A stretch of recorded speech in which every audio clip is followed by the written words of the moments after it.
அனைவருக்கும் வணக்கம். பேரீச்சை மரத்தை இனவிருத்தி செய்ய பக்கப்போத்துக்கள் பயன்படுத்துகிறத பற்றி போன பதிவில் பார்த்தோம். இப்போது திசு வளர்ப்பு முறையில் எப்படி செடிகள் உற்பத்தி செய்கிறாங்க என்பதை பற்றி நாம் பார்ப்போம். திசு வளர்ப்பு முறையில் இனவிருத்தி செய்ய இது மாதிரி பாதுகாக்கப்பட்ட அறைகள் வேணும்.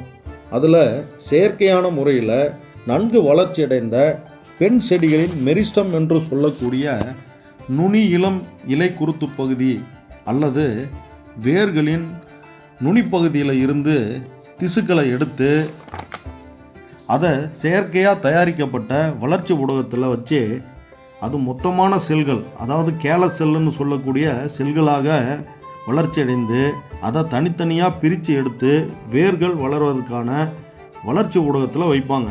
பின்னர் இந்த செடிகள் மைக்ரோபாட்ஸ்ன்னு சொல்லக்கூடிய சிறிய சிறிய கலன்களை வச்சு வளர்த்து பின்னர் பெரிய பைகளுக்கு மாற்றம் செய்வாங்க. இது மாதிரியான பணிகள் செய்ய நன்கு வளர்ந்த செடிகள் பெற 2-3 ஆண்டுகள் ஆகும்.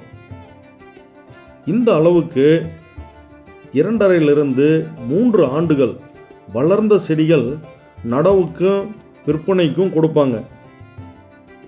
இது பெண் செடிகளாக இருக்கும். நடவு செஞ்சு 2.5-3 வருடங்களுக்குள்ள மகசூல் தரும் தன்மை கொண்டது. இந்த செடிகள் நடவு செய்யும் போது இந்த தோட்டங்களை சுற்றி ஆண் செடிகளை நடவு செய்யணும்.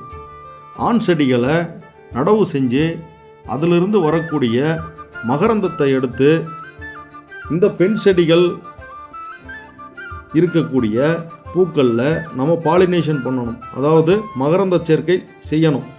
அப்படி செய்யும்போது தான் நமக்கு கனிகள் உருவாகும்.